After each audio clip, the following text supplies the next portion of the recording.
Welcome to the Rink Report presented by Telhio Credit Union. Dylan Tyre here with you ahead of the Blue Jackets and the Buffalo Sabres tonight. First time the Blue Jackets have been back in front of the fifth line here at Nationwide Arena in a month. The Blue Jackets, of course, coming off of a 5-game road trip that saw them go a very successful 4-1.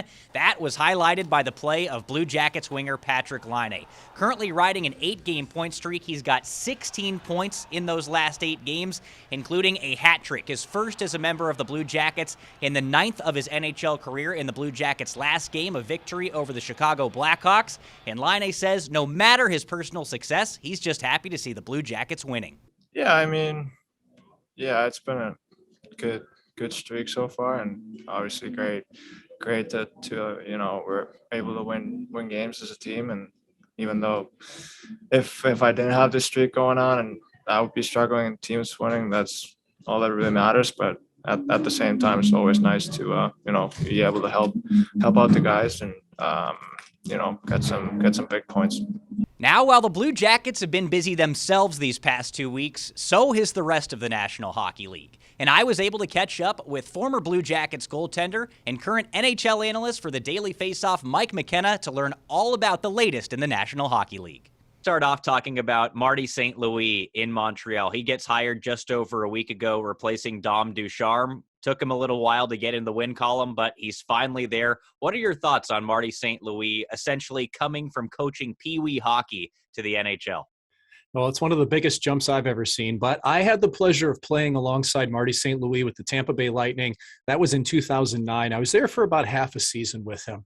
And if there's anything I learned was just how professionally Marty St. Louis approaches everything, but with a fun element to it. I loved being his teammate. He was the quintessential leader within the locker room, and I still think he was the best player that I ever played with. I truly believe that.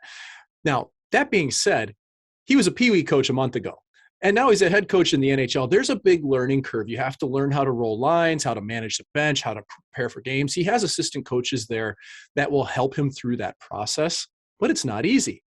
And Montreal doesn't have a lot of talent right now. They've also just traded Tyler Toffoli, so it's an uphill battle. But I love that he's taking the big swing. I love that he is accepting this challenge because who knows where it leads. Maybe Marty St. Louis never coaches again after the season in the NHL, but maybe it leads to something down the road, whether in coaching, whether in management. It was a no-lose situation for GM Kent Hughes of the Montreal Canadiens to bring in Marty St. Louis. It's thinking outside the box, and I really like that. You mentioned the Tyler Toffoli trade there just a moment ago. What are your thoughts on what Calgary is putting together right now? Because the Toffoli move certainly adds a ton of depth for that team on the wings, and it seems like they're really loading up for a run at the Cup. Well, it was good play by Calgary to get out ahead of things. They got the player that they wanted early. They didn't wait around for prices to go up or maybe for a player to get injured and not be on the market any longer. They targeted Tyler Toffoli as somebody who could come in and provide secondary scoring. And listen, Calgary's been on a rampage. Columbus fans probably don't need to hear anything about the Calgary Flames, knowing how those past several games have gone against them. But Toffoli provides them depth, either second or even third line. It depends because Sean Monahan's a centerman there with the Flames. It's played largely third line minutes this year. Well, Monahan's played up in the lineup before in his career, and they were teammates in junior hockey with the Ottawa 67s. That's an interesting dynamic, and you also have the past history of Tyler Toffoli playing under Daryl Sutter with the Los Angeles Kings and winning Stanley Cups. There's a lot of synergy there, and I think it filled a void that Calgary needed going into playoffs. I'm not sure that they're done yet at the trade deadline, but this was a first opening salvo that's definitely going to help them down the stretch. Thanks again to Mike, and now it's time to transition to tonight's game at Nationwide Arena, the Blue Jackets and the Buffalo Sabres. And with a quick preview to get you set, here are Bob McElligott and Jean-Luc Grandpierre.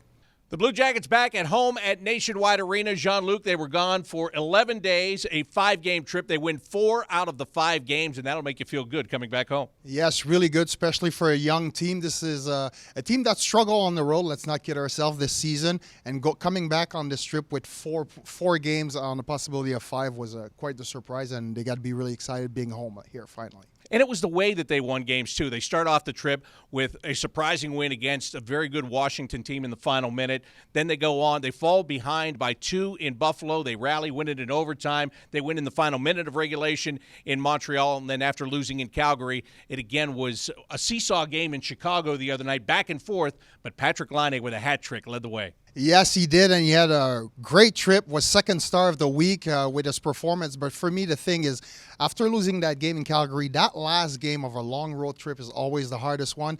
And that one in Chicago, it was not easy. Chicago clawed themselves back in the game, but the Blue Jackets, through resiliency, found a way to win that one.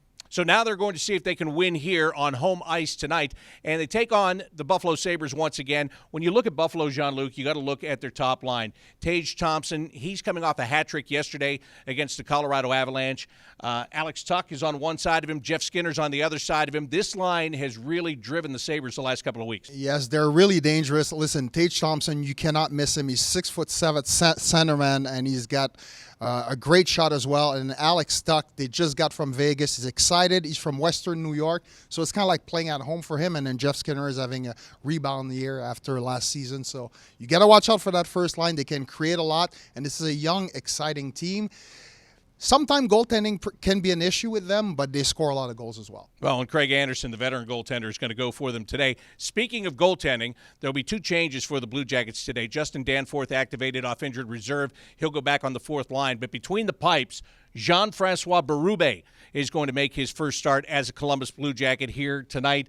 Korpisalo and Merzlikins both have lower body issues. That gives him the opportunity. This is a guy that's played in the league before, although it's been for a while ago. Yeah, it's been a while, and he's played about 35 games in the NHL. 4 years ago was his last start, but this is exciting. He's at home in front of the Blue Jackets fan here, playing against a Buffalo team. So for him, I think you got to play good defensively in front of him, but don't overthink it. Just play your game in front of him, and whatever happens, happen. But good luck to JF Berube here tonight. All right, should be exciting. The Blue Jackets and the Sabres. For Jean-Luc Grandpierre, I'm Bob McElligott. Enjoy the game.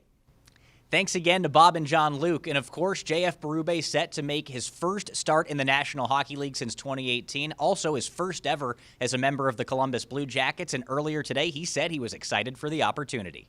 I've been here before, so I know how to manage that. I don't think, like I said, anything's going to change in my preparation or whatever might come to me. But, I'm definitely excited for this moment. And like I said, it's been a lot of hard work, and I'm excited for tonight. That will do it for the Rink Report presented by Telhio Credit Union. I'm Dylan Tyre saying enjoy the game.